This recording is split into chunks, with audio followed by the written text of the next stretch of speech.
নাঙ্গা তরোয়ার নিয়ে বিশ্বনবীর মাথা কাটার জন্য বের হয়ে গেলেন। বনু জাহারা গোত্রের একটা লোক বলে, ওমর তুমি কোথায় যাও? ওমরে ফারুক বলেন, মুহাম্মাদের কল্লা কাটার জন্য যাচ্ছি। পড়েন নাউজুবিল্লাহ। ওমরে ফারুক তলোয়ার নিয়ে ছুটলেন, পাগলের মতো ছুটলেন, আর ধৈর্য ধারণ করতে পারেন না। বিশ্বনবীর নূরানি চেহারাটা একবার দেখার জন্য পাগলের মতো ছুটতে আরম্ভ করলেন। ওমরে ফারুককে দারুল আরকামের কাছে আসতে দেখে বিশ্বনবীর চাচা হামজা ইবনে আব্দুল মুত্তালিব এসে বলে, নবী তাড়াতাড়ি দারুল আরকামের ঘর থেকে আপনি পালিয়ে অন্য কোথাও চলে যান। ওই যে ওমর ইবনে খাত্তাব নাঙ্গা তলোয়ার নিয়ে আপনার উপর আক্রমণ করার জন্য ছুটে আসছে গো নবী। বিশ্বনবী বললেন, ও আমার সাহাবারা, ও আমার চাচা হামজা, সবাই আপনারা সরে যান, ওমররে আসতে দেন, ওমররে বাধা দিয়েন না। কারণ কিছুদিন আগে তাহাজ্জুদের নামাজ পড়ে আমি আল্লাহর কাছে একটা বিশেষ দোয়া করেছি, আমার মন বলছে ওই দোয়াটা আল্লাহ কবুল করতে শুরু করেছে। ওমরে ফারুক চলে আসলেন, এসে কোনো কথা নাই, চিৎকার দিয়ে বললেন, আশহাদু আল্লা ইলাহা ইল্লাল্লাহ ওয়া আশহাদু আন্না মুহাম্মাদান আবদুহু ওয়া রাসূলুহু। আমি সাক্ষ্য দিলাম আল্লাহ এক, অদ্বিতীয়, আল্লাহ ছাড়া কোনো ইলাহা নাই, নিশ্চয় আপনি মুহাম্মদ আল্লাহর বান্দা এবং রাসূল। সুবহানাল্লাহ পড়েন। ওই শাহাদাতের জ্যোতি সাইয়েদনা ওমর ফারুকের হৃদয়টারে উজালা করে দিল। দুনিয়ার সব ভয়কে পেছনে ফেলে এক আল্লাহর ভয়কে অন্তরে ধারণ করে আওয়াজ করে পড়লেন, আশহাদু আল্লা ইলাহা ইল্লাল্লাহু ওয়াহদাহু লা শারীকা লাহু ওয়া আশহাদু আন্না মুহাম্মাদান আবদুহু ওয়া রাসূলুহু। পড়েন সুবহানাল্লাহ। এবার ওমরে ফারুক বিশ্বনবীর প্রশ্ন করলেন, নবী আলাসনা আলাল হক, আমি প্রশ্ন করি উত্তর দেন, আমরা কি সত্যের উপর নাই? বিশ্বনবী বললেন, বালা ওমর, আমরা এই সত্যের উপরে আছি। আমাদের কোরআন কি সত্য নয়? বিশ্বনবী বললেন, কোরআনও সত্য। আমাদের রব আল্লাহ কি সত্য নন? বিশ্বনবী বললেন, সত্য। ওমরে ফারুক বললেন, তাহলে ফিমাল ইখতিফা, তাহলে লুকিয়ে লুকিয়ে আর গোপনে দাওয়াতি কাজ কেন? আপনি সত্য নবী, কোরআন সত্য কিতাব, আমার রব আল্লাহ সত্য, আর আমি ওমরও কালিমা পড়ে মুসলমান হয়ে গিয়েছি, তাহলে ফিমাল ইখতিফা, আর লুকিয়ে লুকিয়ে কোরআনের দাওয়াত দিবেন কেন? বের হন, মক্কার শহরের মাঝখানে চলে আসেন, চিৎকার করে আমরা আল্লাহর নামের ঘোষণা দেব। বিশ্বনবী ডেকে বললেন, না ওমর, এটা মাক্কি জীবন, ওমর এটা মাক্কি জীবন, এখানে দাওয়াতি কাজ করব লুকিয়ে লুকিয়ে, আস্তে আস্তে। আল্লাহ যখন আমাদেরকে বিজয়ী করে দিবেন তখন আমরা প্রকাশ্যে দাওয়াত দিলে কোনো সমস্যা নাই। সাইয়েদনা ওমর ফারুক বলেন, না ও নবী, আমার উপর ছেড়ে দেন, আমি দেখব, আপনি আমারে শুধু মক্কার জামিনে একটা মিছিল দেওয়ার অনুমতি দেন। কিসের অনুমতি? আল্লাহর নামের তাকবীর দেওয়ার অনুমতি দেন।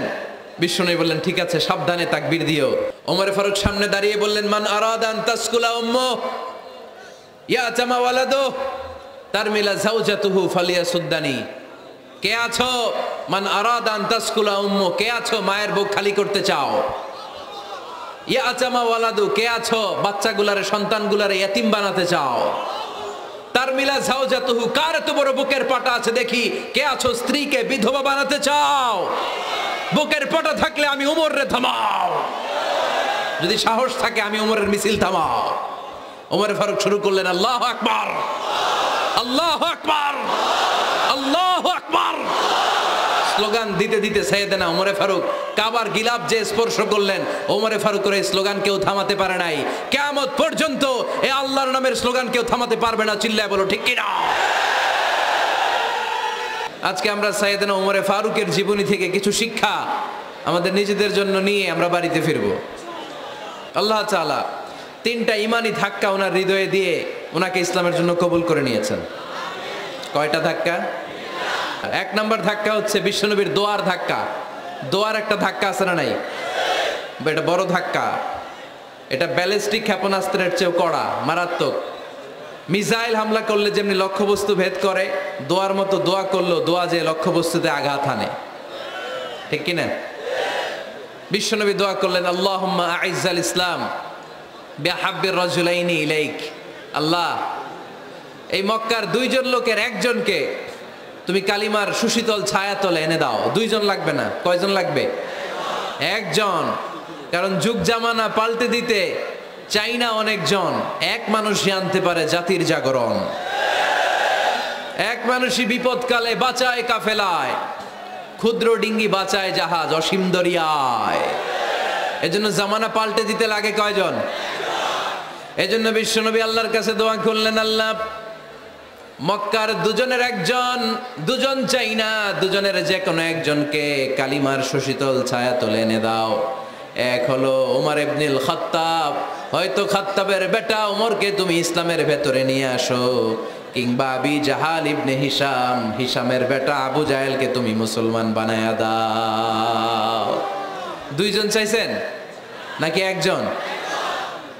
হয় খাত্তাবের বেটা ওমর কিংবা হিশামের বেটা আবু জাহাল, দুজনের একজনকে আমার চাই। ওমরে ফারুকের জন্য দোয়াটা কবুল করে নিয়েছে কে? তাহাজ্জুদের নামাজ পড়ে বিশ্বনবী যখন দোয়া করলেন, এই দোয়া যে ওমরে ফারুকের হৃদয়ে একটা ধাক্কা মারল। সুবহানাল্লাহ পড়েন। বিশ্বনবী দোয়া করলেন, আল্লাহ হয় ওমরে ফারুককে আপনি এনে দেন, অথবা আবু জাহেলের মনটারে নরম করে দেন। ওমরে ফারুকের জন্য দোয়াটা কবুল করে নিল কে? এই দোয়ার একটা বরকত ওমরে ফারুকের হৃদয়ে ছুঁয়ে গেল। এক নাম্বার ধাক্কা। ধাক্কা সব একবারে দেওয়া যায় না, ধাক্কা একবারে দেওয়া যায়। প্রথম ধাক্কাটা গেল তিনি দোয়ার ধাক্কা। বিশ্বনবী দোয়া করলেন, ওই দোয়ায় ওমরে ফারুকের হৃদয়ে ছুঁয়ে গেল। এরপরে রব্বুল আলামিন ওমরে ফারুককে ধাক্কা মারলেন কোরআনের একটা সূরা দিয়ে। সূরাটার নাম হলো সূরাতুল হাক্কা। কি সূরা? আল হাক্কাতু মাল হাক্কা ওয়া মা আদরাকা মাল হাক্কা। সূরা হাক্কা দিয়ে আল্লাহ একটা ধাক্কা মারলেন। ওই যে দোয়া করলেন বিশ্বনবী, দোয়ার পর সাইয়েদনা ওমরে ফারুকের হৃদয়ের মধ্যে উথাল পাথাল শুরু হয়ে গেল। সব সময় লুকিয়ে লুকিয়ে বিশ্বনবীরে ফলো করে। বিশ্বনবী ডানে গেলে ওমরে ফারুক ডানে যায়, বিশ্বনবী বায়ে গেলে ওমরে ফারুক বায়ে যায়। বিশ্বনবী রাত্রিবেলা নামাজ পড়লে ওমরে ফারুক পেছনে লুকিয়ে লুকিয়ে বিশ্বনবীর কোরআন শুনে। বিশ্বনবী মসজিদুল হারামের পাশে দাঁড়িয়ে রাতের এশার সালাত আদায় করছিলেন। ওই টাইমে বিশ্বনবী সূরাতুল হাক্কা তেলাওয়াত করছিলেন। কোন সূরা? সূরাতুল হাক্কা বিশ্বনবী তেলাওয়াত করেছেন। ওমরে ফারুক মন্ত্রমুগ্ধ হয়ে বিশ্বনবীর কণ্ঠের তেলাওয়াত শুনে। বিশ্বনবীর তেলাওয়াতের কণ্ঠ আমাদের কণ্ঠের মতো নাকি? বিশ্বনবীর কণ্ঠ কারি বাসাদের কণ্ঠের মতো? আহমদ বিন ইউসুফের কণ্ঠের মতো? আমার নবীর কণ্ঠের সুরের ঝংকারের সাথে পৃথিবীর কোনো কারি সাহেবের তুলনা চলবে? কত মধুর, কত সুন্দর, কত অসাধারণ তেলাওয়াত করতেন আমার বিশ্বনবী। একবার তেলাওয়াত শুনলে পাগল না হয়ে কেউ থাকতে পারতো না। বিশ্বনবী ওমরে ফারুককে দেখেন নাই। ওমরে ফারুক লুকিয়ে লুকিয়ে বিশ্বনবীরে ফলো করে। বিশ্বনবী এশার সালাতে সূরা হাক্কা তেলাওয়াত করতে আরম্ভ করলেন। তেলাওয়াত করতে করতে করতে করতে বিশ্বনবী সামনের দিকে যেতে লাগলেন। বিশ্বনবীর চমৎকার কণ্ঠের তেলাওয়াত শুনে ওমরে ফারুক মুগ্ধ হতে লাগলো। ওমরে ফারুক অবাক, কিরে এত সুন্দর শব্দের গাঁথনি, এত সুন্দর বাক্য, এত সুন্দর অন্তমিল, এত সুন্দর কথা, এটা কবিতার মতো লাগে। মনে হয় মোহাম্মদ কবি হয়ে গেছে, কাব্য প্রতিভা দিয়ে নিজেই কবিতা বানাইছে। ওমরে ফারুক যখন মনে মনে ভাবলেন এগুলো মনে হয় মোহাম্মদ কবিতা পড়ে, মোহাম্মদ মনে হয় কবি হয়ে গিয়েছে। ইন দ্য মিন টাইম বিশ্বনবী তেলাওয়াত করছিলেন সূরা হাক্কা থেকে, ওয়ামা হুয়া বিকাউলি শাইরিন কলিলাম মা তুমিনুন। এই আয়াতের অর্থ হলো এটা কোনো কবির বানানো কবিতা নয়, তোমরা অল্প সংখ্যক লোকই এই কোরআনের উপরে ঈমান আনো। সুবহানাল্লাহ পড়ে। বিশ্বনবী ওমরে ফারুককে দেখছে নাকি? কথা কয় না, দেখেছে না? বিশ্বনবীর মতো তেলাওয়াত করে যাচ্ছেন। ওমর ফারুক যখন মনে করলেন কিরে এই কথাগুলো এত সুন্দর, তেলাওয়াত করছিলেন, কোইন্সিডেন্টলি দৈবাত মিলে গিয়েছে। ওই আয়াতের অর্থ ছিল এটা কোনো কবির বানানো কবিতা না, খুব অল্প সংখ্যকই তোমরা ঈমান আনো। এবার তো ওমর ফারুক আটকে উঠলেন, ঘটনা কি? আমি মনে মনে ভাবলাম মোহাম্মদ কবি, আর যেটা পড়তেছে এটা কবিতা, কিন্তু মোহাম্মদ আমার দেখেও নাই, কিন্তু বলতেছে এটা কবির বানানো কবিতা না। তাহলে মোহাম্মদ মনে হয় গণক হয়ে গেছে। কার মনে কি চলে না দেখেই বলতে পারে। নাউজুবিল্লাহ পড়বেন না? ওমর ফারুক এবার মনে মনে ভাবে মোহাম্মদ তাহলে কবি না, আগেরটা ভুল, ভুল ধারণা আমি করেছি। মোহাম্মদ কবি নয়, মোহাম্মদ হলো গণক। আওয়াজ করে পড়েন না আউযু বিল্লাহ। মুহাম্মদ মানুষের মনে কি চলে গণনা করে সব টের পেয়ে যায়, সব বুঝতে পারে। বিশ্বনবী তখন যে আয়াতটা তেলাওয়াত করছিলেন সেটা হলো ওয়ালা বিকাউলি কাহিনিন কলিলাম মা তাযাক্কারুন। বিশ্বনবী তখন যে আয়াতটা তেলাওয়াত করছিলেন এই আয়াতের অর্থ হলো এটা কোনো গণকের বানানো কথা নয়, খুব অল্প সংখ্যক লোকই তোমরা উপদেশ গ্রহণ করো। বিশ্বনবী ওমর ফারুককে দেখে না, কিন্তু মিলে যাচ্ছে। ওই আয়াতের পরের আয়াতটা ছিল এটা গণকের বানানো কোনো গণনা নয়, খুব অল্প সংখ্যকই তোমরা ঈমান আনো। এবার তো ওমর ফারুক বেহুশ। হায় হায়, প্রথমে ভাবলাম কবিতা, সে পড়ে যাচ্ছে না কবির বানানো কবিতা না। এরপর মনে মনে ভাবলাম মনে হয় গণক, সে বলে না এটা গণকের বানানো গণনা নয়। তাইলে এটা কি? এটা কি কি এটা কি পড়ে মুহাম্মদ, যার কণ্ঠের তেলাওয়াত শুনলে মানুষ পাগল হয়ে যায়। বিশ্বনবী তখন পড়তে আরম্ভ করলেন তানজিলুম মির রাব্বিল আলামিন। এর মানে হলো এটা কবিতা না, এটা গণকের বানানো গণনা না, মানুষের বানানো কিচ্ছু না, এটা গোটা বিশ্বের রব আল্লাহ পাকের বাণী। সুবহানাল্লাহ পড়েন। এই 2 নাম্বার ডোজ পড়লো। প্রথম ডোজ পড়ছে দোয়ার ডোজ। প্রথম ডোজ কিসের? দোয়ার। 2 নাম্বার সূরা হাক্কা দিয়ে আল্লাহ দিলেন এক ধাক্কা। এই সূরা হাক্কার ওই ঘটনার পরে ওমরে ফারুক তো পাগল পড়া, কি ঘটে গেল আমার সাথে ওই দিন, আমি মনে মনে যা ভাবি সব মুহাম্মদ বুঝে। আল্লাহ 2 নাম্বার ডোজ দিলেন সূরা হাক্কা দিয়ে এক ধাক্কা। সুবহানাল্লাহ পড়েন। এরপরে ওমরে ফারুক প্রায় বিশ্বনবীর কথা ভাবেন, বিশ্বনবী কোথায় যান লুকিয়ে লুকিয়ে দেখেন। এবার রব্বুল আলামিন ভাবলেন এবার সূরা তাহা দিয়ে আমি 3 নাম্বার ডোজ দিয়ে দিব। পড়েন সুবহানাল্লাহ। এবার 3 নাম্বার ডোজ পাবেন, কিন্তু শয়তান ওয়াসওয়াসা দিচ্ছে, ওমরে ফারুক যাও, মক্কায় ঘোষণা হয়েছে মুহাম্মদের কল্লা এনে দিতে পারলে এত এত স্বর্ণ মুদ্রা। শয়তানের ওয়াসওয়াসায় আবার ভুল পথে হাঁটতে লাগলেন সাইয়েদনা ওমর। নাঙ্গা তরবার নিয়ে বিশ্বনবীর মাথা কাটার জন্য বের হয়ে গেলেন। বনু জাহারা গোত্রের একটা লোক বলে ওমর তুমি কোথায় যাও? ওমরে ফারুক বলেন মুহাম্মাদের কল্লা কাটার জন্য যাচ্ছি। পড়েন নাউজুবিল্লাহ। আবু জাহারা গোত্রের লোক বলে তুমি মুহাম্মাদের কল্লা কাটতে যাও? আরে তোমার বোন ফাতেমা বিনতে খাত্তাব আর তোমার বোনের জামাই সাঈদ, এরা তো 2জন কালিমা পড়ে মুসলমান হয়ে গেছে। আরে মুহাম্মাদের কল্লা পরে কেটো, আগে ঘর সামলাও। যে ওমর আগে ঘর সামলাও, পরে তুমি মুহাম্মাদের কল্লা কাটতে যাও। ওমরে ফারুক রেগে গেলেন, রাস্তা ঘুরিয়ে বাড়ির দিকে চলতে আরম্ভ করলেন। রাগে তিনি গড়গড় করছেন। ওমরে ফারুকের বোন ফাতেমা বিনতে খাত্তাব, বোনের জামাই সাঈদ, তাদের 2 জনকে খাব্বাব রাদিয়াল্লাহু তাআলা আনহু সূরা তাহা ঘরের ভিতরে তেলাওয়াত করে শোনাচ্ছিল। পড়েন সুবহানাল্লাহ। সূরা তাহা দিয়ে আল্লাহ একটু পরে ধাক্কা মারবে আরেকটা। ওমরে ফারুক যখন আসলেন, ওমরে ফারুকের আওয়াজ শুনে খাব্বাব রাদিয়াল্লাহু তাআলা আনহু লুকিয়ে গেলেন। ওমরে ফারুক দরজার মধ্যে কড়া নাড়লেন। বোন বলে কে তুমি? সাইয়েদনা ওমর বললেন আমি ওমর। খুলে দেওয়া হলো। ঘরের ভেতরে ঢুকেই কথা নাই বার্তা নাই, নিজের আপন বোনকে মারতে শুরু করলো ওমর। বোন জামাইকে আঘাত করতে শুরু করলো। মারতে মারতে নিজের কলিজার টুকরা বোনকে, বোনের জামাইকে সাইয়েদনা ওমরে ফারুক পিটাতে পিটাতে রক্তাক্ত করে ফেললেন। গা দিয়ে ফিনকি বের হয়ে যখন রক্ত বের হয়, সাইয়েদনা ওমরে ফারুকের দিলের মধ্যে মায়া তৈরি হয়ে যায়। সাইয়েদনা ওমরে ফারুক বললেন আমার কলিজার টুকরা বোন আর বোন জামাই, তোরা কেন মুহাম্মাদের কথায় পাগল হলি? বুঝলাম না কেন মক্কার লোকগুলো পাগল পড়া হয়ে সব মুহাম্মাদের দলে চলে যায়। কি এমন কথা মুহাম্মদ তোদের শোনায়, কি এমন বাণী তোদের শোনায় যে বাণী শুনে সব তোরা মুহাম্মাদের দলে চলে গেলি? কি আছে মুহাম্মাদের কাছে? কি কি জাদুটা? কি জাদু পেলি সেখানে? আমার একটু দেখা। বোন ফাতেমা বলে না ভাই, ইন্নাকা রিজিস, তুমি নাপাক।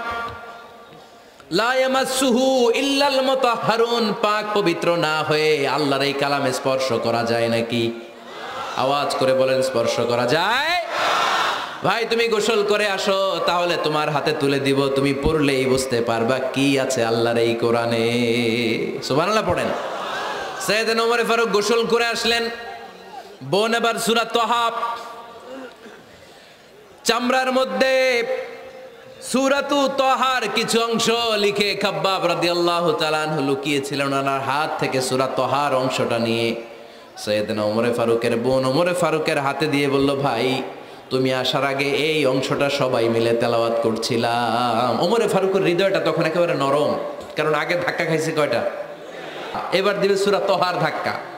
ওমরে ফারুক হাতে নিলেন, খুব ভালো আরবি জানতেন, চমৎকার আরবির অর্থ বুঝতেন, কারণ আরবি ভাষাভাষী মানুষ। হাতে নিয়ে নজর দেওয়ার পরে ওনার চোখ দিয়ে দাঁড় দাঁড় করে পানি বের হয়ে গেল। ওমরে ফারুক আয়াতগুলোর দিকে তাকিয়ে পড়তে আরম্ভ করলেন, তহা মা আনজালনা আলাইকাল কুরআনা লিতাশকা ইল্লা তাযকিরাতাল লিমান ইয়াখশা তানজিলাম মিম্মান খালাকাল আরদা ওয়াস সামাওয়াতিল উলা। পড়েন সুবহানাল্লাহ। উনি পড়তে আরম্ভ করলেন, তহা মা আনজালনা আলাইকাল কুরআনা লিতাশকা, এই কোরআনকে হতভাগা জাতি হিসেবে থাকার জন্য তোমাদের উপর নাজিল করি নাই। তানজিলাম মিম্মান খালাকাল আরদা ওয়াস সামাওয়াতিল উলা, এটা ওই রবের পক্ষ থেকে, ওই সত্তার পক্ষ থেকে নাজিল হয়েছে যেই রব জমিন তৈরি করেছেন, যেই রব বিশাল সুবিশাল আকাশও তৈরি করেছেন। সুবহানাল্লাহ পড়েন। সূরা তহার এই চমৎকার অসাধারণ শব্দ গাঁথুনি দিয়ে এই আয়াতগুলো যখন পড়তে আরম্ভ করলেন, ওমরে ফারুক আর নিজের উপর ব্যালেন্স রাখতে পারলেন না, আর ধরে রাখতে পারলেন না। এবার ডাইরেক্ট অ্যাকশন। এবার কি 3 নাম্বার ধাক্কা খেয়ে, সূরা তহার ধাক্কা খেয়ে আর সামলাতে পারলেন না, পাগলের মতো হয়ে গেলেন। বলতে আরম্ভ করলেন, আইনা মুহাম্মদ, মুহাম্মদ কোথায়? সাইয়েদনা খাব্বাব বললেন, বিশ্বনবী সাফা পাহাড়ের পাদদেশে দারুল আরকাম ইবনে আবিল আরকামের ঘরে বসে বসে লুকিয়ে লুকিয়ে কোরআনের দাওয়াত দিচ্ছে। ওমর, তুমি যদি মুহাম্মদ সাল্লাল্লাহু আলাইহি ওয়াসাল্লামের দেখা পেতে চাও, তাড়াতাড়ি দারুল আরকামের ঘরের দিকে ছুটে যাও। ওমরে ফারুক তলোয়ার নিয়ে ছুটলেন, পাগলের মতো ছুটলেন, আর ধৈর্য ধারণ করতে পারেন না। বিশ্বনবীর নূরানি চেহারাটা একবার দেখার জন্য পাগলের মতো ছুটতে আরম্ভ করলেন। ওমরে ফারুককে দারুল আরকামের কাছে আসতে দেখে বিশ্বনবীর চাচা হামজা ইবনে আব্দুল মুত্তালিব এসে বলেন, নবী তাড়াতাড়ি দারুল আরকামের ঘর থেকে আপনি পালিয়ে অন্য কোথাও চলে যান। ওই যে ওমর ইবনে খাত্তাব নাঙ্গা তলোয়ার নিয়ে আপনার উপর আক্রমণ করার জন্য ছুটে আসছে গো নবী। বিশ্বনবী বললেন, ও আমার সাহাবারা, ও আমার চাচা হামজা, সবাই আপনারা সরে যান, ওমররে আসতে দেন, ওমররে বাধা দিয়েন না। কারণ কিছুদিন আগে তাহাজ্জুদের নামাজ পড়ে আমি আল্লাহর কাছে একটা বিশেষ দোয়া করেছি, আমার মন বলছে ওই দোয়াটা আল্লাহ কবুল করতে শুরু করেছে। ওমরে ফারুক চলে আসলেন, এসে কোনো কথা নাই, চিৎকার দিয়ে বললেন, আশহাদু আল্লা ইলাহা ইল্লাল্লাহ ওয়া আশহাদু আন্না মুহাম্মাদান আবদুহু ওয়া রাসূলুহু, আমি সাক্ষ্য দিলাম আল্লাহ এক, অদ্বিতীয়, আল্লাহ ছাড়া কোনো ইলাহা নাই, নিশ্চয় আপনি মুহাম্মদ আল্লাহর বান্দা এবং রাসূল। সুবহানাল্লাহ পড়েন। এই কালমা শাহাদাতের ভেতরে আল্লাহর কথা, আমার নবীর কথা ঢুকিয়ে দিয়েছে কে?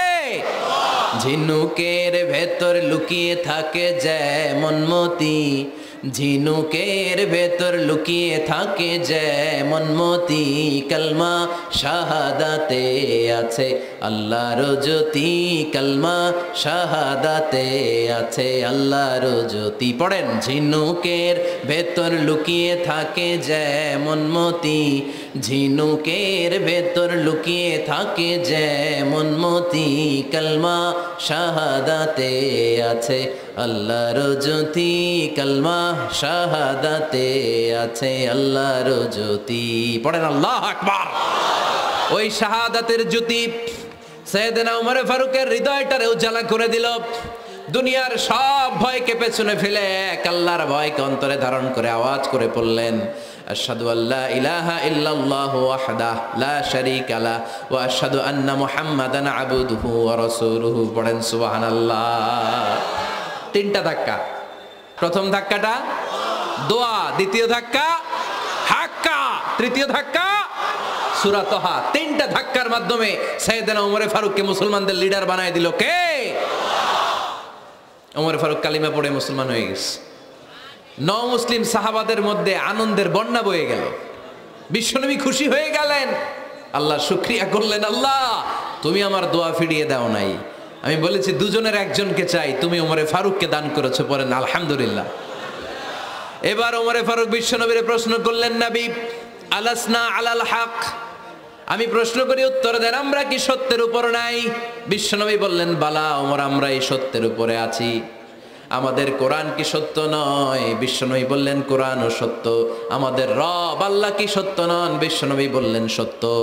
ওমরে ফারুক বললেন, তাহলে ফিমাল ইখতিফা, তাহলে লুকিয়ে লুকিয়ে আর গোপনে দাওয়াতি কাজ কেন? আপনি সত্য নবী, কোরআন সত্য কিতাব, আমার রব আল্লাহ সত্য, আর আমি ওমরও কালিমা পড়ে মুসলমান হয়ে গিয়েছি, তাহলে ফিমাল ইখতিফা, আর লুকিয়ে লুকিয়ে কোরআনের দাওয়াত দিবেন কেন? বের হন, মক্কার শহরের মাঝখানে চলে আসেন, চিৎকার করে আমরা আল্লাহর নামের ঘোষণা দেব। বিশ্বনবী ডেকে বললেন, না ওমর, এটা মাক্কি জীবন, ওমর এটা মাক্কি জীবন, এখানে দাওয়াতি কাজ করব লুকিয়ে লুকিয়ে, আস্তে আস্তে। আল্লাহ যখন আমাদেরকে বিজয়ী করে দিবেন, তখন আমরা প্রকাশ্যে দাওয়াত দিলে কোনো সমস্যা নাই। সাইয়েদনা ওমর ফারুক বলেন, না ও নবী, আমার উপর ছেড়ে দেন, আমি দেখব আপনি আমারে শুধু মক্কার জামিনে একটা মিছিল দেওয়ার অনুমতি দেন। কিসের অনুমতি? আল্লাহর নামের তাকবীর দেওয়ার অনুমতি দেন। বিশ্বনবী বললেন, ঠিক আছে, সাবধানে তাকবীর দিও। ওমরে ফারুক তাকবীর দেওয়ার জন্য লোক খুঁজতে আরম্ভ করলেন।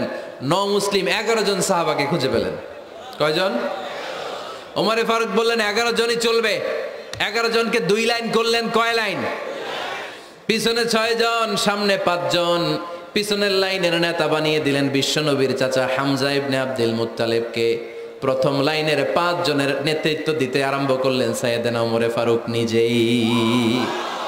2 লাইন তাকবীর দিতে জানলে বেশি মানুষ লাগে না, 10 জন দিয়ে গোটা বিশ্বটারে কাঁপিয়ে দেওয়া যায়। 11 জন, 6 আর 5। ওমর ফারুক সামনে দাঁড়ালেন।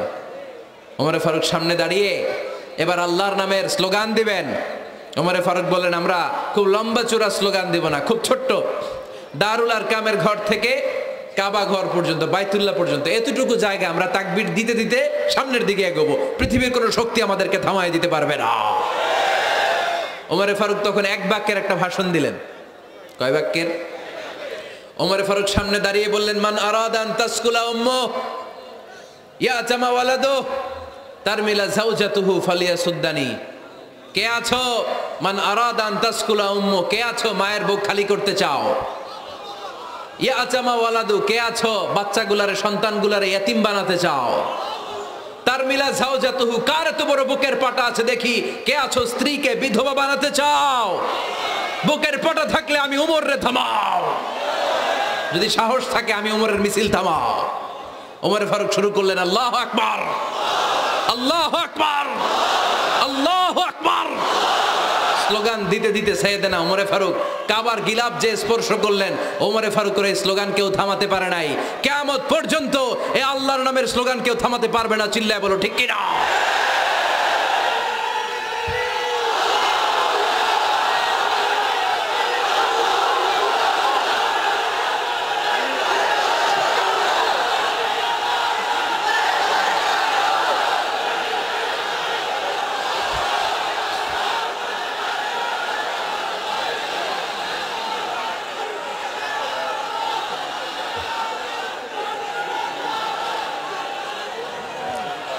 ওমর ফারুকের স্লোগান সেদিন মক্কায় কেউ থামাইতে পারছিল?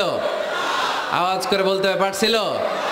এখনো আল্লাহর নামের স্লোগান কেউ থামাই দিতে পারবে? কিয়ামত পর্যন্ত আমার রবের স্লোগান কেউ থামাতে পারবে?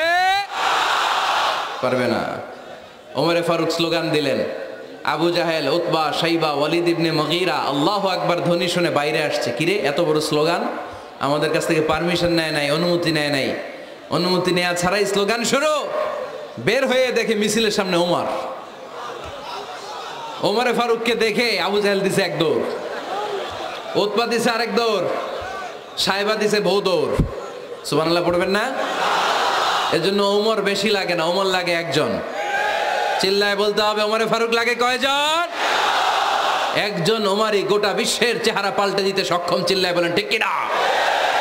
গোটা বিশ্বে মুসলমানদের আছে করুণ অবস্থা। আমাদের কোনো সেন্ট্রাল লিডারশিপ নাই। আমাদের মুসলিম দেশগুলোরে এক করে রাখবে, ভাইয়ের মতো রাখবে, আমাদের স্বার্থ নিয়ে কথা বলবে, এরকম নেতা আমাদের নাই, ঠিক কিনা? আমরা সেই ওমরে ফারুকের অপেক্ষায়, আমরা সেই ইমাম আল মাহাদির অপেক্ষায়, যার একটা হুঙ্কারের আহ্বানে গোটা বিশ্বের সব মুসলমান এক প্ল্যাটফর্মে চলে আসবে। ওইরকম নেতা একজন লাগবে। কয়জন? গোটা মুসলিম উম্মাকে একত্রিত করার জন্য একজন উমরই যথেষ্ট, ঠিক কিনা? আবার বিশ্বনবী বলছেন, লা নাবিয়্যা বা'দি ওয়ালা রাসূলা, আমার পরে কোনো নবী নাই, আমার পরে কোনো রাসূল নাই। তবে লাউ কানা বা'দি নাবিয়্যুন লাকানা উমর, আমি নবীর পরে যদি নবী হওয়ার যোগ্যতা কারো থাকে, আমার ওমরের মধ্যে সেই যোগ্যতা আল্লাহ দিয়েছে। প্রভু তুমি বলেছ রাসূল দেবে না, বলনি দেবে না ওমর, বলনি দেবে না হামজা তারিক, খালিদ বিজয় সমর। প্রভু তুমি বলেছ রাসূল দেবে না, বলনি দেবে না ওমর, বলনি দেবে না হামজা তারিক, খালিদ বিজয় সমর। প্রভু তুমি বলেছ রাসূল দেবে না। আল্লাহু আকবার। একটা ওমর দরকার। কয়জন দরকার? কয়জন দরকার? এই পুরা উম্মাহ, মুসলিম উম্মার মধ্যে ওনার পজিশন নাম্বার 3। ওমরে ফারুকের পজিশন নাম্বার 1 নম্বর পজিশন বিশ্বনবীর সাল্লাল্লাহু আলাইহি ওয়াসাল্লাম। দ্বিতীয় পজিশন আবু বকর। আর 3 নম্বর পজিশন সুবহানাল্লাহ পড়বেন না? আশারাতুল মুবাশশিরিনা বিল জান্নাহ, জান্নাতের সুসংবাদ প্রাপ্ত অনেক সাহাবার কথা হাদিসে পাওয়া যায়, কিন্তু এক হাদিসে আল্লাহ রাসূল সাল্লাল্লাহু আলাইহি ওয়াসাল্লাম 10 জন সাহাবীর কথা বলেছেন। ওই 10 জনের ভেতরে সাইয়েদনা ওমরে ফারুক আছে না নাই? আবার ওমরে ফারুক ছিলেন বিশ্বনবীর শ্বশুর। সাইয়েদনা ওমরে ফারুকের কন্যা হাফসা রাদিয়াল্লাহু তাআলা আনহাকে বিশ্বনবী বিয়ে করে ওমরে ফারুকের জামাই হয়েছেন, আর ওমরে ফারুককে বিশ্বনবী শ্বশুর বানিয়েছেন। সুবহানাল্লাহ পড়েন। আগে জানতেন এটা? ওমরে ফারুক রাদিয়াল্লাহু তাআলা আনহু যে বিশ্বনবীর শ্বশুর ছিল, এটা আজকে প্রথম জানলেন। কে কে দেখি? দেখছেন? অনেকেই জানে না। মাশাআল্লাহ, হাত নামান, আমরা জেনে নিব, জানতে কোনো সমস্যা নাই। 4 জন খলিফার 2 জন হচ্ছে বিশ্বনবীর মেয়ের জামাই, বাকি 2 জন হচ্ছে বিশ্বনবীর শ্বশুর। সাইয়েদনা উসমান রাদিয়াল্লাহু তাআলা আনহুর কাছে বিশ্বনবী সাল্লাল্লাহু আলাইহি ওয়াসাল্লাম 2 কন্যাকে বিয়ে দিয়েছেন। বিশ্বনবী সাল্লাল্লাহু আলাইহি ওয়াসাল্লামের মোট কন্যা 4 জন। কয়জন? বড় মেয়ের নাম জাইনাব রাদিয়াল্লাহু তাআলা আনহা, ওনার স্বামীর নাম ছিল আবুল আস ইবনুর রাবি'। তার পরের মেয়ের নাম হচ্ছে উম্মে কুলসুম, ওনাকে বিয়ে দিয়েছিলেন বিশ্বনবী সাইয়েদনা ওসমান রাদিয়াল্লাহু তাআলা আনহুর সাথে। উম্মে কুলসুম রাদিয়াল্লাহু তাআলা আনহার ইন্তেকালের পরে আরেক মেয়ে রুকাইয়াকে বিশ্বনবী সাইয়েদনা ওসমানের কাছে আবার বিয়ে দিয়ে দিলেন। সুবহানাল্লাহ পড়েন। আর সবচেয়ে ছোট্ট কন্যা ফাতেমা রাদিয়াল্লাহু তাআলা আনহাকে বিয়ে দিয়ে দিলেন নিজের চাচাতো ভাই সাইয়েদনা আলী রাদিয়াল্লাহু তাআলা আনহুর সাথে। তার মানে সাইয়েদনা উসমান আর সাইয়েদনা আলী ছিল বিশ্বনবীর মেয়ের জামাই, ঠিক কিনা? আর সাইয়েদনা আবু বকর রাদিয়াল্লাহু তাআলা আনহুর কন্যা আয়েশা রাদিয়াল্লাহু তাআলা আনহাকে বিশ্বনবী বিয়ে করে আবু বকর রাদিয়াল্লাহু তাআলা আনহুকে বানালেন শ্বশুর। আর ওমরে ফারুকের কন্যা হাফসা রাদিয়াল্লাহু তাআলা আনহাকে বিয়ে করে ওমরে ফারুককেও বানালেন শ্বশুর। তাহলে 4 খলিফার 2 জন জামাই। 2 জন, আওয়াজ করে বলতে হবে, 4 খলিফার 2 জন, বাকি 2 জন। কোন ব্যক্তিকে যদি আল্লাহ তাআলা জ্ঞান দেয়, আবার যদি তাকওয়ার গুণ দেয়, জ্ঞানও আছে আবার আল্লাহর ভয়ও আছে, এই লোকের কেউ থামায় রাখতে পারবে না। এরা কেউ থামায় রাখতে পারে না, সে গোটা বিশ্ব জয় করবে। সাইয়েদনা ওমরে ফারুককে আল্লাহ তাআলা জ্ঞানও দিয়েছেন, আবার তাকওয়াও দিয়েছেন। সুবহানাল্লাহ পড়েন। বিশ্বনবী সাল্লাল্লাহু আলাইহি ওয়াসাল্লাম স্বপ্ন দেখলেন, বিশ্বনবী দুধ খাচ্ছেন, আঙ্গুলের ভেতর দিয়ে ফাঁক দিয়ে দুধ বের হয়, বিশ্বনবী দুধ খাচ্ছেন। খেতে খেতে একটু দুধ আঙ্গুলে লেগে আছে, এই আঙ্গুলটা কারো মুখে না দিয়ে বিশ্বনবী সাল্লাল্লাহু আলাইহি ওয়াসাল্লাম ওমরে ফারুকের মুখের ভিতরে ঢুকাই দিলেন। অতিরিক্ত দুধটা ওমরে ফারুক খেলেন। সাহাবারা বললেন, মাযা ওয়ালতা বিহি ইয়া রাসূলুল্লাহ, হে আল্লাহর রাসূল, এই স্বপ্ন দিয়ে কি বুঝালেন? বুঝলাম না। বিশ্বনবী সাল্লাল্লাহু আলাইহি ওয়াসাল্লাম বললেন, আউয়ালতু বিহি আল ইলম, এটা দিয়ে আমি জ্ঞান বুঝিয়েছি, কারণ অতিরিক্ত দুধের অংশটা আমি কাউরে না দিয়ে ওমরকে দিয়েছি, তার মানে ওমরের জ্ঞানের কোনো তুলনা হয় না। এজন্য স্বপ্নে যদি কেউ দেখেন আপনি দুধ পান করছেন, এটা প্রমাণ করে আল্লাহ তাআলা আপনাকে দ্বীনের জ্ঞান দান করবে। আবার বিশ্বনবী সাল্লাল্লাহু আলাইহি ওয়াসাল্লাম আবার আরেক রাতে স্বপ্ন দেখলেন, সাহাবারা লাইন ধরে বিশ্বনবীর সামনে দাঁড়ানো, কোন সাহাবার জামা নাভি পর্যন্ত, কোন সাহাবার জামা হাঁটু পর্যন্ত, কোন সাহাবার জামা টাকনু পর্যন্ত, কোন সাহাবার জামা আরো ছোট, কিন্তু ওমরে ফারুকের জামা বিশ্বনবী দেখলেন এত বড়, টেনে হিচড়ে হিচড়ে বিশ্বনবীর সাথে চলছে। সুবহানাল্লাহ পড়বেন না? সাহাবারা বললেন মা দাওয়ালতা বিহি ইয়া রাসূলুল্লাহ, হে আল্লাহর রাসূল এটা দিয়ে আপনি কি বুঝাতে চাইলেন? বিশ্বনবী বললেন আউয়ালতু বিহি আত-তাকওয়া, এটা দ্বারা আমি আর দিনদারি বোঝালাম, তাকওয়া বোঝালাম। সুবহানাল্লাহ পড়েন। বিশ্বনবী দেখলেন কোন সাহাবার জামা এতটুকু, কোন সাহাবার জামা এত লম্বা, কোন সাহাবার জামা পা পর্যন্ত লম্বা, আর সাইয়েদনা ওমরে ফারুককে দেখলেন ওনার জামা এত লম্বা, ওমরে ফারুক টেনে হিচড়ে জামা নিয়ে চলতেছে। বিশ্বনবী বুঝাতে চাইলেন ওমরের যেহেতু জামা লম্বা, ওমরের ভেতরে আল্লাহর ভয়, দিনদারিও খুব বেশি। চিল্লায় বলেন ঠিক কি না? জ্ঞানও দিয়েছেন আবার দিনদারিও দিয়েছেন। এই দুইটা জিনিস যদি থাকে এই পৃথিবীতে তাকে সফল রাষ্ট্রনায়ক বানায় দেয় কে? আবার এই পৃথিবীর বুকে যত নারীরা জান্নাতে যাবে সব নারীদের সর্দারিনী হবে সাইয়্যিদাতুনা ফাতিমা রাদিয়াল্লাহু তাআলা আনহা। এই দুনিয়াতে যত যুবকরা জান্নাতে যাবে তাদের সর্দার হবে সাইয়েদনা হাসান আর হুসাইন রাদিয়াল্লাহু তাআলা আনহুমা। আর এই দুনিয়ার বুকে যত বয়স্ক মানুষেরা জান্নাতে ঢুকবে তাদের নেতৃত্ব দিবেন সাইয়েদনা আবু বকর আর সাইয়েদনা ওমর। আর নারীরা যারা জান্নাতে প্রবেশ করবে এই নারীদের নেতৃত্ব দিবে বিশ্বনবীর কলিজার টুকরা নয়নের পুটুলি সাইয়্যিদাতুনা ফাতিমা রাদিয়াল্লাহু তাআলা আনহা। সুবহানাল্লাহ পড়বেন না? ওমরে ফারুক the super hero of Muslim উম্মাহ। আমরা কাদেরকে সুপার হিরো বানায় রাখছি আমরা জানি না। এই নায়ক নায়িকা গায়ক গায়িকা মডেলরা চোখ ধাঁধানো গ্ল্যামার নিয়ে যারা চলে এরা আমাদের মডেল নয়। আমাদের মডেল সাইয়েদনা ওমরে ফারুক। ঠিক কিনা? ঠিক কিনা? ওমরে ফারুক মসজিদে নববীর খতিব খুতবা দিচ্ছেন, খুতবার মাঝখানে হঠাৎ চিৎকার মেরে বললেন ইয়া সারিয়াত ইবনে জানিমিল জাবাল, ইয়া সারিয়াত ইবনে জানিমিল জাবাল, ইয়া সারিয়াত ইবনে জানিমিল জাবাল। মানে এই সারিয়া এইদিকে না, জাবাল পাহাড়ের দিকে, জাবাল জাবাল গো টু দা মাউন্টেন, পাহাড়ের দিকে যাও। এই কথা বলে আবার থেমে খুতবা দেওয়া শুরু করলেন। সাহাবারা আগামাথা কিছুই খুঁজে পেল না, আগের কথার সাথেও মিল নাই, পরের কথার সাথেও মিল নাই। জুমার নামাজ শেষ, সাহাবারা বললেন আমির আল মুমিনিন খলিফাতুল মুসলিমিন ওমরে ফারুক জুমার খুতবা দেওয়ার সময় হঠাৎ চিৎকার মেরে বললেন ইয়া সারিয়াত ইবনে জানিমিল জাবাল। আপনার এই বাক্যের সাথে আপনার খুতবার আগের কথার কোনো মিল পেলাম না, পরের কথারও কোনো মিল পেলাম না। আপনি বুঝিয়ে বলেন কেন বলেছেন, আমরা তো বুঝলাম না।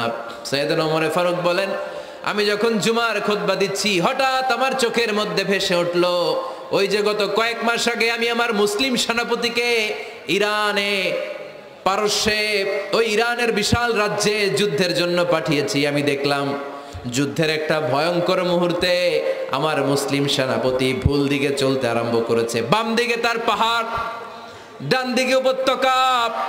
ডান দিকে যদি সে চলে যায়, উপত্যকায় চলে যায়, শত্রু বাহিনীর হাতে ধরা খেয়ে সব মারা যাবে। আর আমার সেনাপতি যদি মুসলিম বাহিনীকে নিয়ে পাহাড়ের উপর উঠে যায়, আল্লাহর মেহেরবানিতে এই যুদ্ধেও তারা জয়লাভ করবে। এজন্য আমি মসজিদের মিম্বারে দাঁড়িয়ে রব্বুল আলামিন আমার চোখের সামনে ওই যুদ্ধক্ষেত্রের দৃশ্যপটটা তুলে ধরেছে, ওইটা দেখে আমি এখানে দাঁড়িয়ে আমার সেনাপতিকে কমান্ড দিয়েছি। পড়েন সুবহানাল্লাহ। যেন তেন মানুষ না এটা, জুমার মিম্বারে দাঁড়িয়ে হাজার কিলোমিটার দূর পারস্যে কি হচ্ছে সেটাও দেখতে পেতেন আল্লাহর মেহেরবানিতে। সুবহানাল্লাহ পড়েন। সাহাবারা বিশ্বাস করে নিলেন, কিন্তু মুনাফিক টাইপের যেগুলো এগুলো বলে এটা আবার কেমন কথা, উনি আছেন মদিনার মিম্বারের মধ্যে দাঁড়িয়ে হাজার হাজার কিলোমিটার দূরে কি হচ্ছে উনি দেখবেন কেমনে। এরা বিশ্বাস করলো না, সাহাবারা সবাই বিশ্বাস করলো, মুনাফিকগুলো বিশ্বাস করলো না। তারা মনে মনে ভাবলো এই মুসলিম সেনাপতি বিজয়ের বেশে যেদিন মদিনায় আসবে আমরা মদিনার উপকণ্ঠে দাঁড়িয়ে থাকবো, ওদেরকে জিজ্ঞাসা করবো এমন এমন দিন ওমরে ফারুকের কণ্ঠের কোনো আওয়াজ শুনতে পেরেছিলে কিনা। বিজয়ী বেশে সাহাবারা যখন ফিরে আসতো সব মুমিনরা আহলান ওয়া সাহলান জানাতে ওনাদেরকে রিসিভ করতে যেত, মুনাফিকগুলো যেত না। কিন্তু ওই দিন মুনাফিকরা সবার আগে যায় হাজির।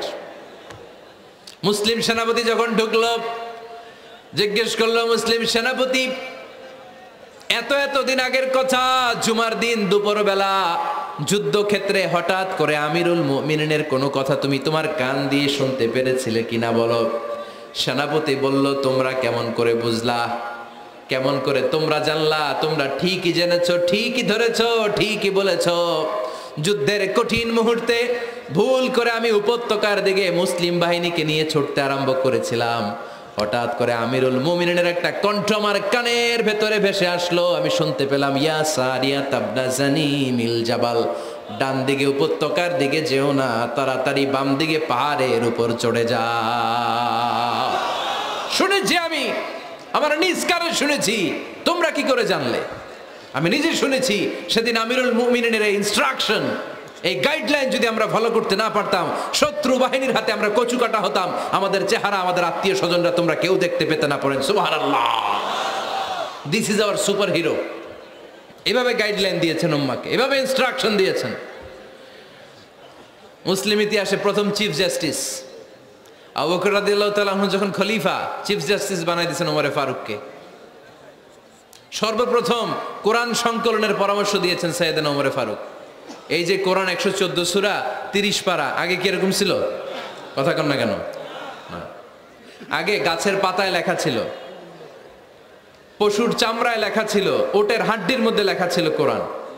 এভাবে যখন হাফেজে কোরআন সাহাবারা শহীদ হতে আরম্ভ করলো, এক যুদ্ধে টানা 70 জন হাফেজে কোরআন সাহাবা নিহত হলেন, শহীদ হলেন। ওমরে ফারুক তখন আবু বকর রাদিয়াল্লাহু তাআলা আনহুর কাছে যেয়ে বলেন, আবু বকর, আপনি কোরআন জমা করেন, সব কোরআনের কপিগুলো একসাথে করে এরকম একটা কোরআন করেন। আবু বকর বললেন, না, আমার নবী যেটা করেন আমি এটা করতে পারি না। কিন্তু ওমরে ফারুকও ছাড়েন, আর এটা করেন, করলে ভালো হবে, গোটা মুসলিম উম্মাহ উপকৃত হবে। বারবার বারবার বারবার সাইয়েদনা আবু বকর রাদিয়াল্লাহু তাআলা আনহুকে এত জোরাজুরি করতেছিলেন, অবশেষে আবু বকর রাদিয়াল্লাহু তাআলা আনহু বললেন, ওমরে ফারুকের জোরাজুরিতে এই কাজের জন্য আল্লাহ তাআলা আমার হৃদয়টারে খুলে দিলেন। আল্লাহ আমার হৃদয়ের ভিতরে ইলহাম করে দিলেন। আর আল্লাহ বুঝাতে চাইলেন, আবু বকর, ওমরের কথাই শোনো, ওমর যেটা বলে তেমনটাই করো। কারণ ওমরে ফারুককে বলা হয় মুহাদ্দাস। কি বলে? সবাই বলেন, কি বলে? মুহাদ্দিস না মিয়া? মুহাদ্দিস মানে যে হাদিস বিশারদ, আর মুহাদ্দাস মানে যার মুখ থেকে আল্লাহর কথাগুলো বেরোয়। আল্লাহ কি বলতে চায়, আল্লাহ তাআলা ওই কথাগুলো, ওই ভাবনাগুলো ওই লোকের মুখ দিয়ে বের করে দেয়। জোরে পড়েন সুবহানাল্লাহ। বিশ্বনবী বললেন, লিকুল্লি উম্মাতিন মুহাদ্দাস, সব উম্মতের মধ্যে আল্লাহ তাআলা একজন করে মুহাদ্দাস পাঠায়। আমার উম্মতের মধ্যে মুহাদ্দাস লোকটার নাম হলো ওমর।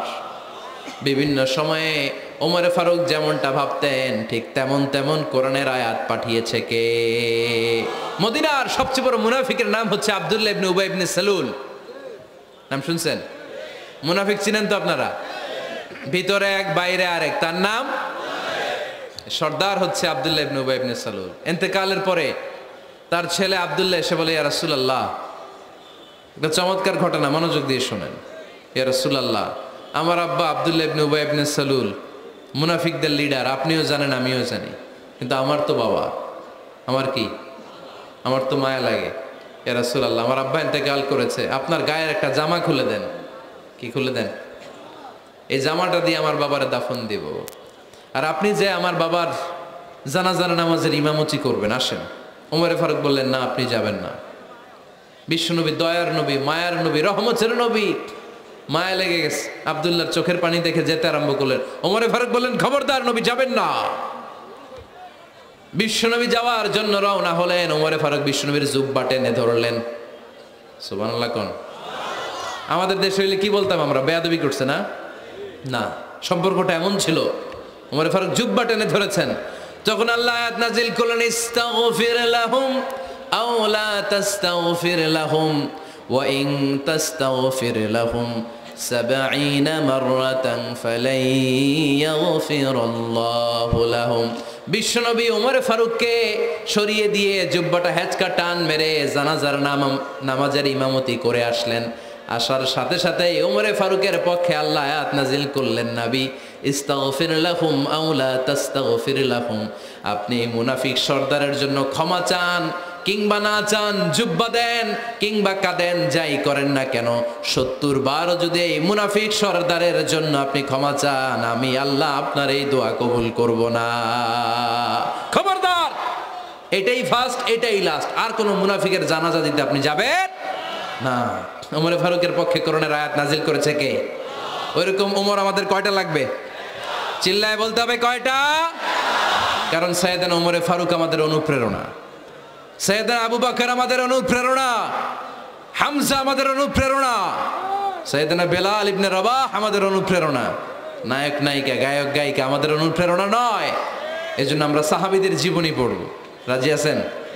হাত তুলে আল্লাহরে দেখান, আওয়াজ করে বলেন আল্লাহ, আরো জোরে বলেন আল্লাহ। নবীর সাহাবারা আমাদের মডেল, আমরা যেন সাহাবাদের দেখানো পথে মতে থাকতে পারি, চলতে পারি, আমল করতে পারি, সমাজটারে পরিবর্তন করতে পারি। তুমি তৌফিক দাও, আমিন। আরো জোরে পড়ি আমিন। আমরা যখন সাহাবাদের জীবনী পড়ি, ওমরে ফারুকের জীবনীতে এরকম অসাধারণ অনেক অনুপ্রেরণা আপনি খুঁজে পাবেন। সাইয়েদনা আবু বকরের জীবনী থেকে অনেক অনুপ্রেরণা আপনি খুঁজে পাবেন। এগুলো আপনার ইমানকে চাঙ্গা করবে, আল্লাহর পথে অটুট থাকতে আপনাকে সহায়তা করবে। রাজি আছেন তো সবাই? আল্লাহ আমাদের সবাইকে কথাগুলো বুঝার, আমল করার। বরকতের জন্য আমি আল্লাহ তাআলার বরকতময় কালাম হইতে কিছু আয়াত তরজমা সহ পেশ করিতেছি। এই আয়াতসমূহের সৎ কাজের আদেশ করা সম্পর্কে তাগিদ ও সাবধান করা হইয়াছে। ইহা দ্বারা অনুমান করা যাইবে যে আল্লাহর দরবারে এই কাজের এহতেমাম ও গুরুত্ব কত বেশি, যে কারণে নিজ কালামে পাকের বারবার বিভিন্নভাবে ইহা উল্লেখ করিয়াছেন। তাবলীগের ফজিলত ও উৎসাহ প্রদানকারী সম্পর্কে প্রায় 60টি আয়াত আমার ক্ষুদ্র নজরে পড়িয়াছে। যদি কোনো সূক্ষ্মদর্শী গভীরভাবে চিন্তা করেন, তবে না জানি এই বিষয়ে আরো কত আয়াত পাইবেন। সমস্ত আয়াত জমা করিলে কিতাব অনেক দীর্ঘ হইয়া যাইবে বলিয়া মাত্র কয়েকটি আয়াত পেশ করিতেছি। 1 নম্বর, ওই ব্যক্তির কথা হইতে উত্তম কথা আর কাহার হইতে পারে যে মানুষে আল্লাহর দিকে ডাকে এবং নিজে নেক আমল করে ও বলে যে নিশ্চয়ই আমি মুসলমানদের মধ্যে একজন। মুসাফিরগণ বলিয়াছেন, কোন ব্যক্তি যে কোন পন্থায় মানুষকে আল্লাহর দিকে ডাকিবে, সে উপরোক্ত সুসংবাদ ও প্রশংসার উপযুক্ত হইবে, যেমন আম্বিয়ায়ে কেরাম আলাইহিসসালাম, মুজিজা ইত্যাদি দ্বারা, উলামায়ে কেরামের দলিল প্রমাণের দ্বারা, মুজাহিদগণ তলোয়ারের দ্বারা, মুয়াজ্জিনগণ আযানের দ্বারা আল্লাহর দিকে ডাকিতে থাকেন। মোট কথা, যে ব্যক্তি কাউকে মঙ্গলের দিকে ডাকিবেন, সে উক্ত আয়াতের অন্তর্ভুক্ত হইবে। চাই জাহেরি আমলের দিকে আহ্বান করুক কিংবা বাতিনি আমলের দিকে। কোন কোন মুফাসসিরগণ ইহাও বলিয়াছেন, উক্ত আয়াতের উদ্দেশ্য হইল ওয়াজ নসিহত ও তাবলীগ করার উদ্দেশ্যে কেউ যেন নিজেকে অনেক বড় কিছু মনে না করে, বরং সে হইল সাধারণ একজন মুসলমান।